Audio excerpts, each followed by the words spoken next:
Good acceleration out. Finds a bit of Jesus. It's always nice and simple with him. You can obviously go very complicated skills dribbling. He does all of that, but he can do the simple stuff so easy as well. We're going to try and go for a flick if he can. Round the keeper. Nice finesse. And Gullit buries the second.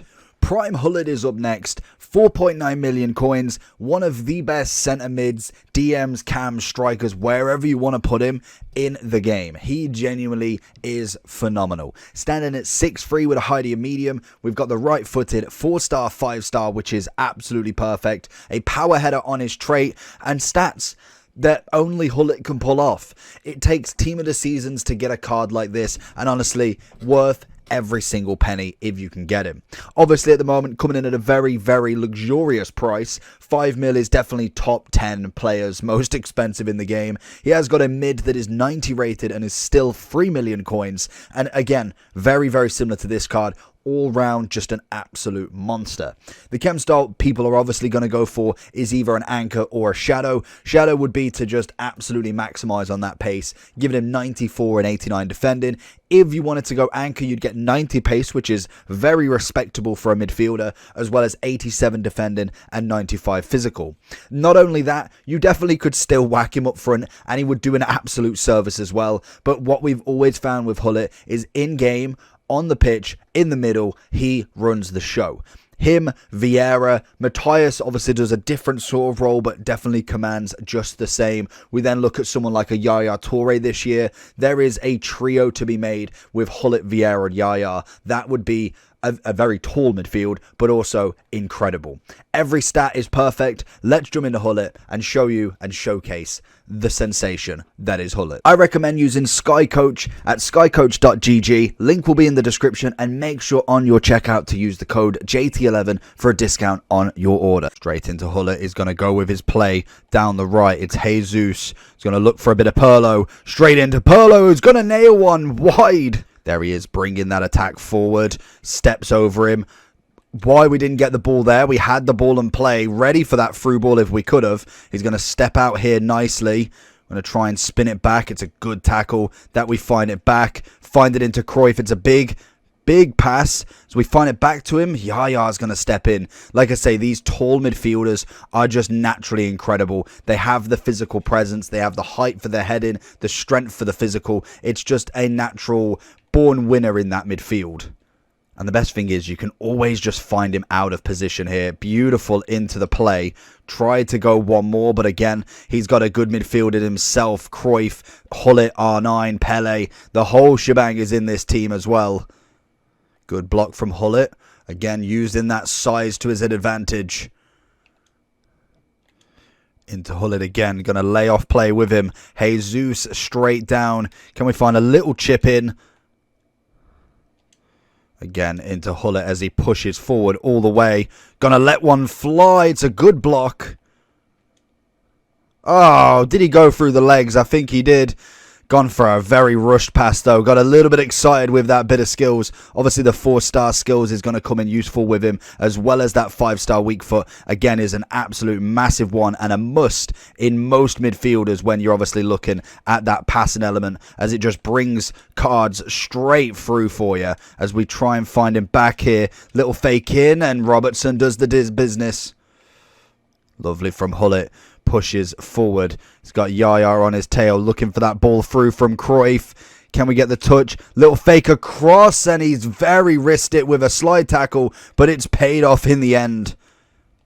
Big into Gullit. Left foot. Got to be the header, and he's absolutely bagged it. And that is the importance from him going in that mid. Because he's obviously pushing forward, not necessarily like a cam, but like an attacking mid, but more midfielder-wise. He comes in late. You've got a good unit in that middle that can head them balls and be late into the box with obviously no runners watching him. Just like that. Simple stuff. If you have got like a 4-3-3 formation, he's going to be absolutely vital going forward. And he has got the ability to shoot. Not many centre mids with as good of DM ability that he does have that shooting as well, and that's personally where the extra money comes in, plus obviously the height build. All of it put together is just made for that perfect attacking mid as well as defensive mid.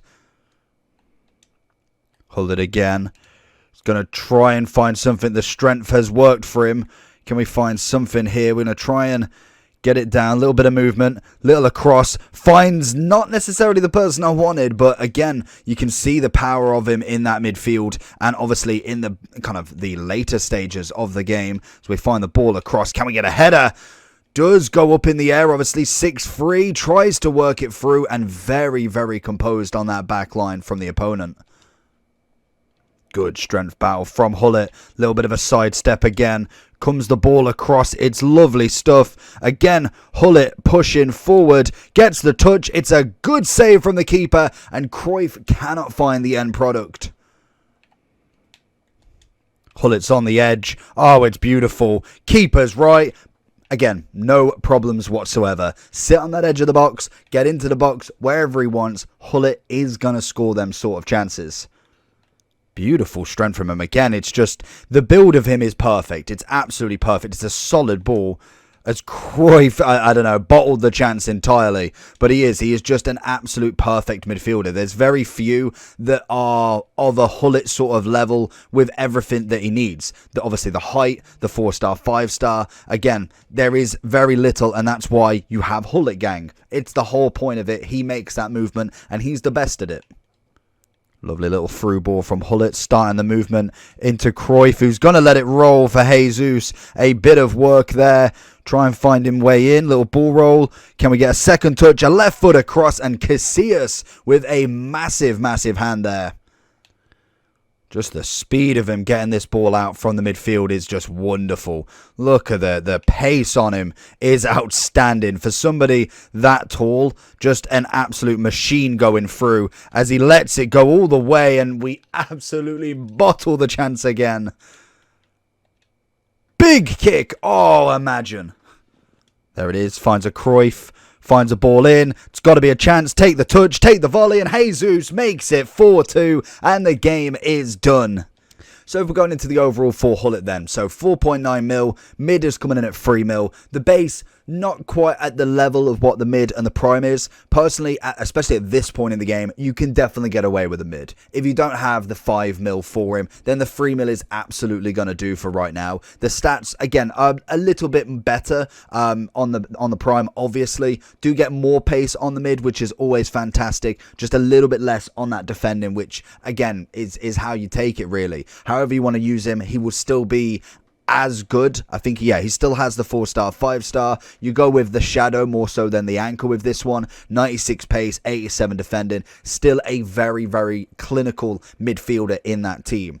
The Prime is obviously the cream. He's the top. He's the absolute beast in that midfield. And like I say, there's very few players that can be that sort of level. If we look at between the cams, CMs and DMs, especially when we look at the price range, obviously Pele more as a cam, not necessarily the defense.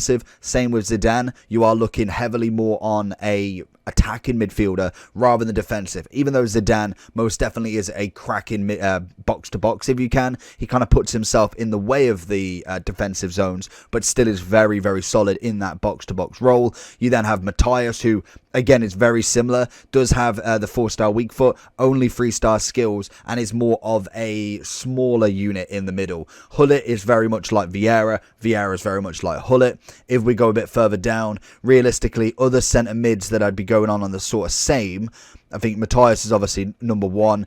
I suppose Seedorf isn't terrible as an attacking, but defensive, again, that is the point with the Gullit is everything is fantastic. It's not necessarily heavily on the attack and you've got a little bit of defense. Everything is as good as the other. In terms of other midfielders, kind of seeing nobody at the moment, nobody at that sort of level, and this is why he's so much priced and how good he is at this point in the game. It takes almost team of the year, team of the season until we start to see more players creeping in with the so-called Gullit gang, and especially at the level he is. We've seen loads with 80 everything, but having almost 90 everything, that is predominantly Gullit only. Obviously, the Vieira World Cup was fantastic, and even with Vieira, everything's fantastic, but the shooting's not as good. Still an okay finisher, but most definitely not as clinical as Gullit, and that's what makes him so extraordinary, is there is very few players of this level. So if you have got him, absolutely GG's to you, because endgame is just in his name. Gullit endgame, or Rude endgame Gullit. Screwed that one up. But in general, you know what I'm trying to say. Anchor Shadow is the way to go for him. He is an absolute monster, worth every single penny is whatever you put into him. He will more than likely drop in price. As we saw, he started at 7 mil. As we started to go through, he is dropping, and most primes will do. So if you don't want to necessarily lose a lot of coins by the end of the year, then maybe don't necessarily get him just yet. But he will keep dropping as we go through to a price that is semi-affordable, I can imagine. If we look at, for instance, his prime card in FIFA 22, we started at 11 mil, which obviously was normal. By, let's say, April, we're looking at 2.3 mil. I'd say that's pretty nice for an icon like that. As we go through again, obviously he drops and drops and drops until he hits the point where obviously the game isn't necessarily usable anymore. But that is the sort of price we're looking at. I think if you were looking for maybe a 2 to 3 mil card, then maybe in a few months we might see that, as we've seen a lot of icons drop a hell of a lot quite quickly. But with these sort of icons, when we're looking at the top 5 most expensive, they will take the longest to go. Like I say, if the mid's still 3 mil, there's no way that he's going to drop to 3 mil anytime soon. It will definitely take a few months, definitely after Team of the Year, maybe after FUT Birthday, where we start to get some really, really high-end midfielders. He basically needs somebody to challenge his sort of spot to make him slightly cheaper with indents every single time.